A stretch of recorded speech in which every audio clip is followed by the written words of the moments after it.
are our greatest presidents? What lessons can the modern-day business leader learn from our 46 chiefs of state? Find out in this podcast series with Tom Fox and Richard Lummis to delve into the great and not-so-great presidents to mine their successes and failures for today's business executive. Welcome back, Tom. Thank you, Richard. We're continuing our series on presidents today. Theodore Roosevelt served as the 26th President of the United States from 1901 to 1909, having served as the 25th Vice President from March to September of 1901 and as the Governor of New York before that. Because his life, although surprisingly short, was so varied and interesting, at least to us, we'll be splitting it into 5 parts, the third of which will deal with his actual presidency. Today, we're going to talk about his early life from his birth in 1858 up until about 1887. Second part will deal with his political career up until the assassination of William McKinley in 1901. The third part will deal with his presidency from 1901 to 1909. Fourth will deal with his time with the Progressive Party until the election of 1912. And then the fifth and finally will deal with his later years. Tom, you want to tell us a little bit about his family background and early life? Sure. He was born into a very wealthy family in New York City in the mid-19th century. His father, he had a very well-heeled education, and that was one of the things that struck me about his very early life. He took science, philosophy, rhetoric, Latin, and Greek. He was a member of the Alpha Delta Phi Literary Society. He attended Harvard. He was a member of the Porcelain Club. He was editor of the Harvard Advocate. His father died when he was, I think, 18 or relatively young. And this seemed to have a fairly big impact upon him. But the other things that struck me about his very early life, Richard, were his parents and the well-known story of his asthma. He had a very bad case of debilitating asthma. He had poor health as a child. He experienced asthma attacks that he claimed or described as having the experience of being smothered to death. He was nevertheless energetic and very inquisitive. He had a lifelong interest in zoology that began probably because he couldn't really get out of the house. And so he studied a lot. His father had a great influence on him. His father had helped to found the Metropolitan Museum of Art, and his family was very well involved in New York society at that time.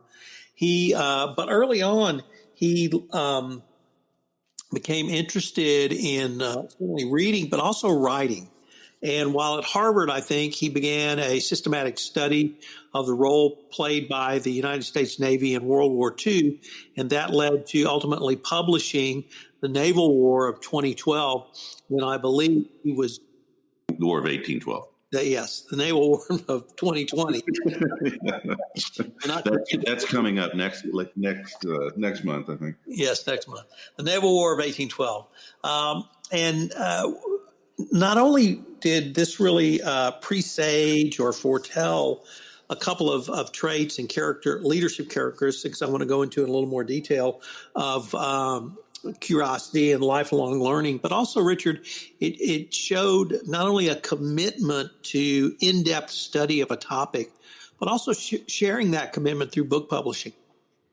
And that is a way to make your mark on a national or at least a wider stage, but also for today to position you as a subject matter expert.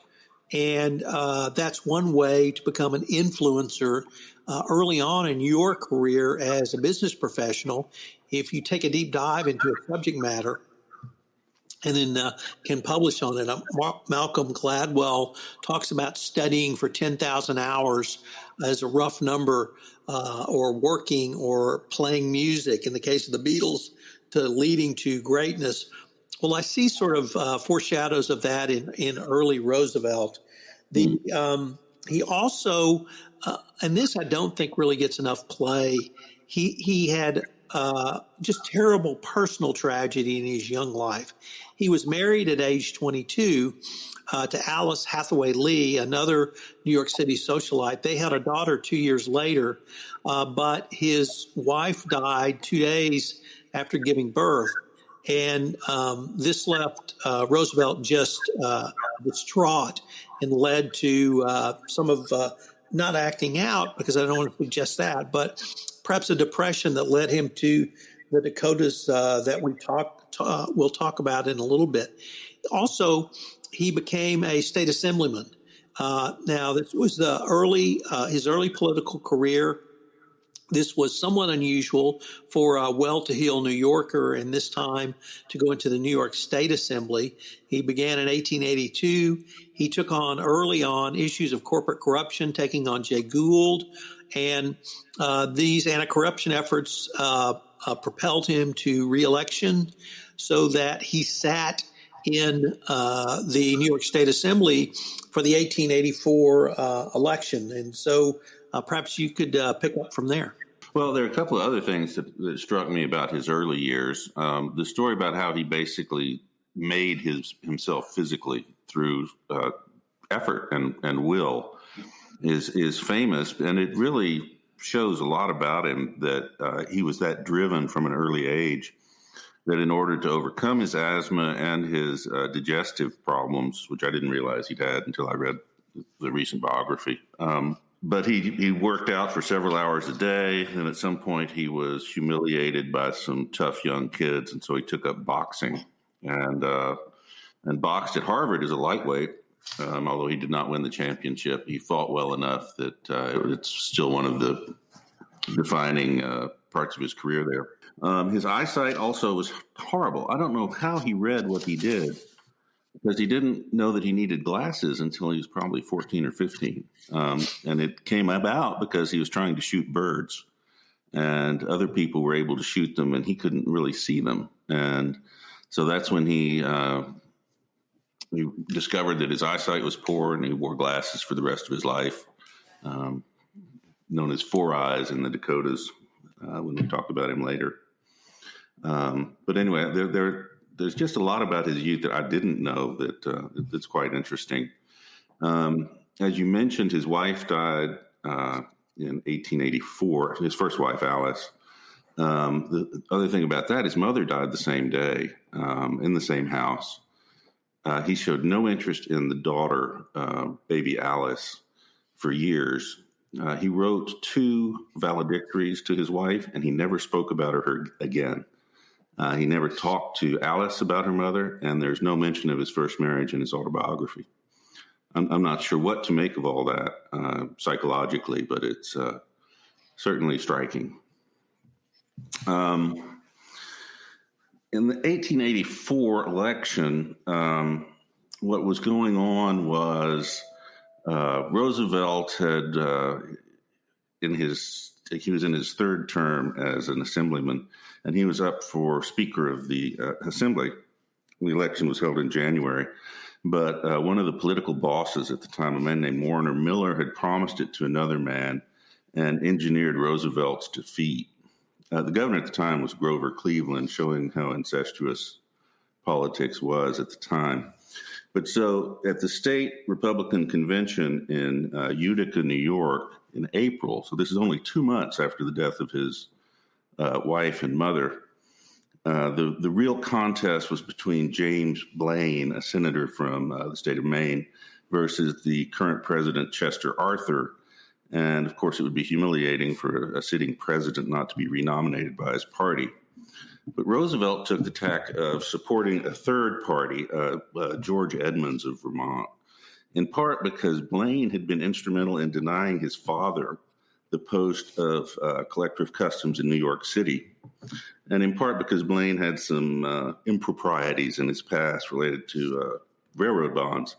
And one thing about Roosevelt is he was not only personally incorruptible, but he was quite puritanical in his view of what was proper.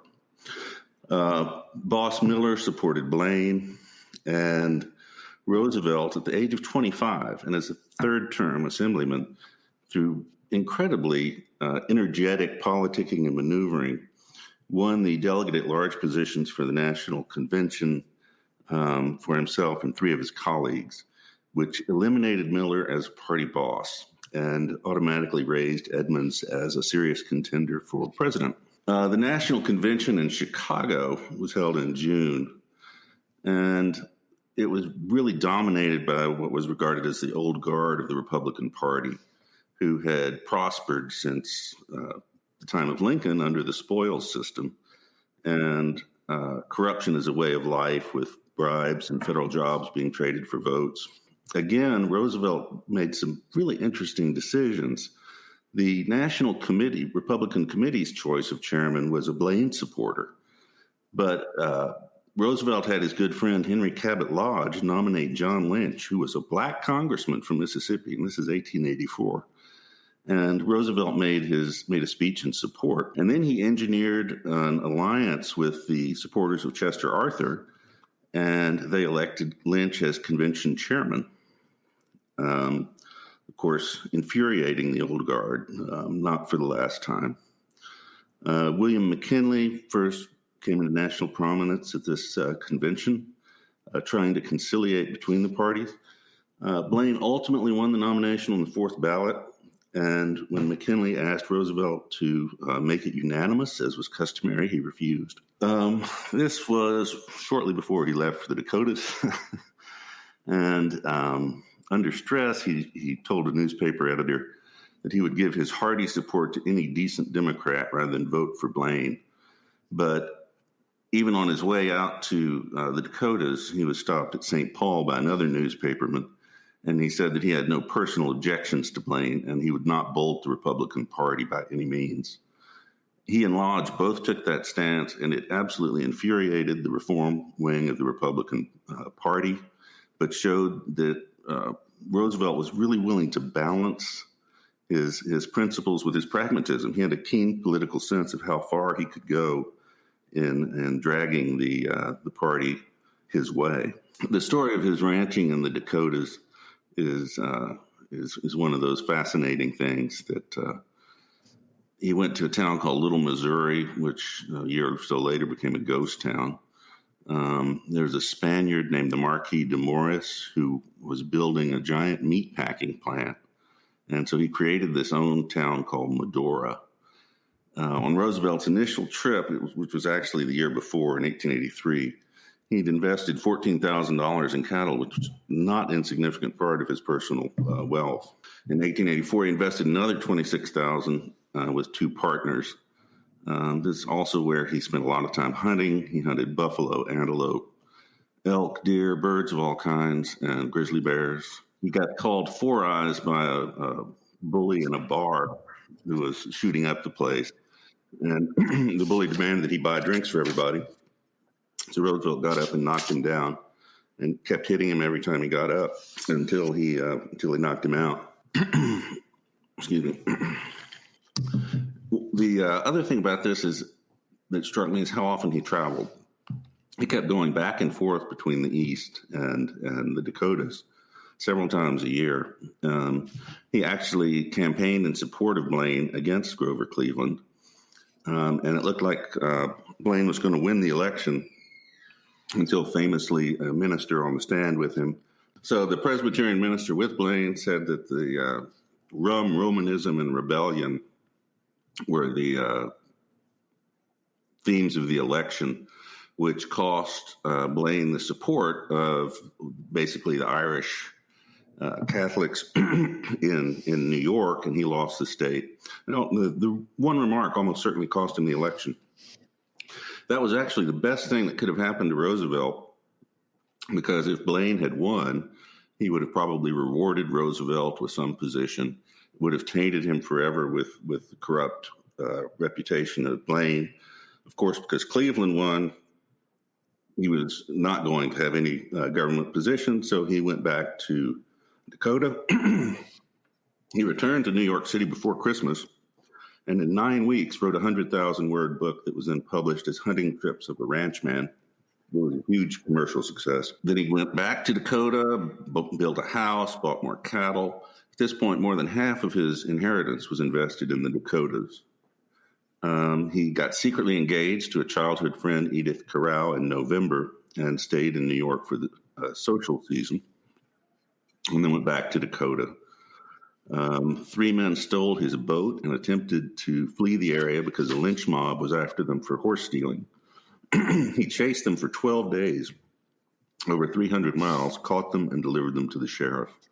Just an incredible story. It was through ice-choked rivers, and he ended up having to stay awake for the last 48 hours or so, holding them at gunpoint to get them to the sheriff. And that was really a case of pride. The boat was worth about $30, but he was a deputy sheriff, and so he felt that it was incumbent on him to enforce the law. Just the same sort of bullheaded principle that he showed a lot of other times in his career, as we'll see. At the time, the cattle market was collapsing, and the sale of the cattle was unprofitable, and 2 of his partners left and moved back east.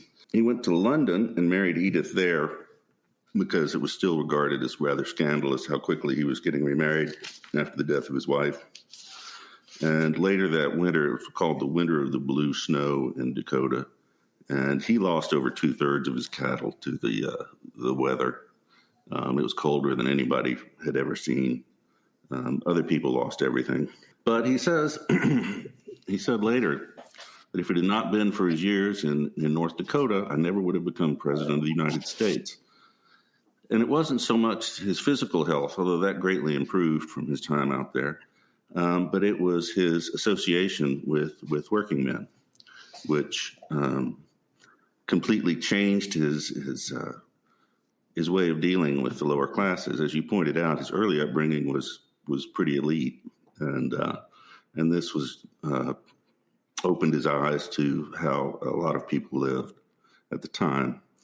As a side effect, he got very interested in conservation because of the destruction of the environment in Dakota and the slaughter of the wildlife there, which he took active part in. And that also comes up a lot when we start talking about his presidency. Interesting early life. What conclusions can we draw from this? Well, first of all, I've just a comment on where we are now in his life. And his life is as well known, I think, perhaps as any other president. And now we look back and go, well, of course that makes sense. Of course he was going to be president. Of course he was going to be vice president. Of course he was going to do this. And of course he was going to do that. And it really shows that there often, while you may have a goal, there are different ways to get to that goal. And I really liked how you tied in his time in Montana to his evolution in thinking, particularly around working men, because he did have a very patrician upbringing and early life. And the Dakota showed him not only a different way to live, but a different class of people that he took on their roles and their responsibilities in his later political life. But there were 3, I thought, key lessons that I picked up from studying the early years of Theodore Roosevelt. First is that leaders are learners, and they're literally lifelong learners. From youth, Roosevelt was a voracious reader. He even said, reading is a disease with me. His curiosity, his ceaseless learning never abated. The book, the classroom, the formal education, those were only venues for learning. They produced many different educated and effective. So he got out in the field. So he combined the life of ideas and the life of action, which was central to his own vision of himself, and I think how he was projected as a leader. The second thing was merit, that he clearly, and we'll see this with the people he promotes, but his vision was not that you were entitled to something, but that you earned the right. And he worked extraordinarily hard, that leaders are created, not born. And his life and work is an enduring answer to that question, I think. He believed leadership is an ongoing project of self-creation. And I think one of the key themes that you and I have explored throughout this podcast series is curiosity, ongoing learning, but incorporating those into your own leadership toolkit and in your own business toolkit. Roosevelt offered his life as a template for anyone seeking to recreate themselves as an effective leader. And then the third thing is, and once again, you really highlighted this, I think, talking about his academic career and his work in the Dakotas was hard work. He was one hard-working son of a gun. We're going to talk about this, I think, a little more at length. This is not, 2020.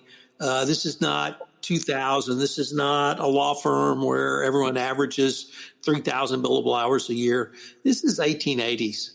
And people just did not work as hard or as many hours. They perhaps worked as hard, but not as many hours and as intensely as they do now.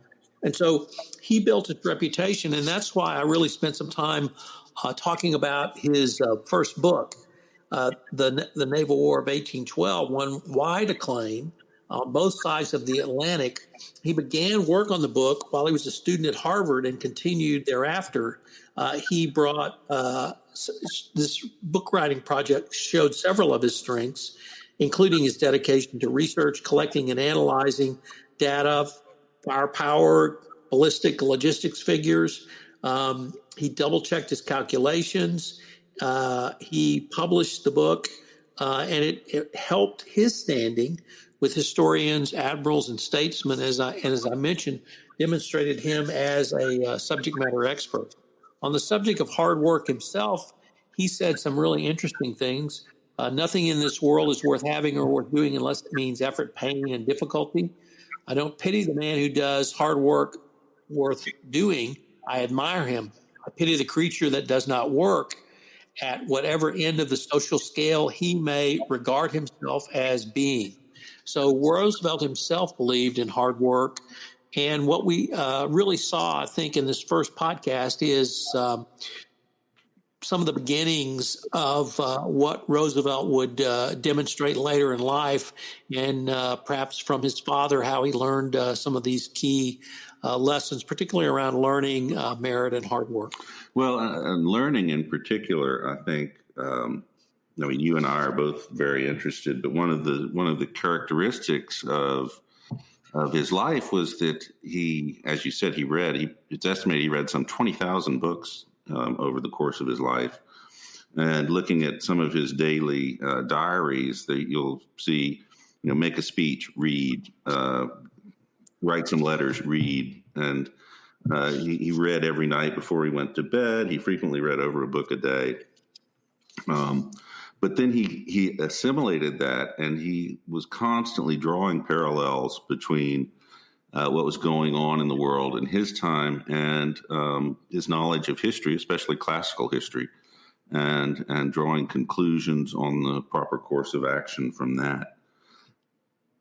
I don't know how you can teach the level of energy that he displayed throughout his life. I think that was certainly one of the keys to his appeal to everyone was his sheer dynamism. And he also had a phenomenal memory for names and faces, which helped ingratiate him with people, which is something that I think we could all work to be a little better at. But yeah, I think those are great lessons from this part of his life. And as we'll see, he continued a lot of these themes throughout his life. Well, I guess that covers the first period of his life. And until next time, this is Tom Fox and Richard Lummis with 12 O'Clock High. And we hope you'll come back to learn a little bit more about Theodore Roosevelt. This is Tom Fox again. Hope you've enjoyed this episode in our 4-part series on leadership lessons from Theodore Roosevelt. Presidential Leadership Lessons for the Business Executives was recently honored by the Communicators with an award of distinction for podcast. We certainly are thrilled to have received that. Presidential Leadership Lessons for the Business Executive is a production of the Compliance Podcast Network.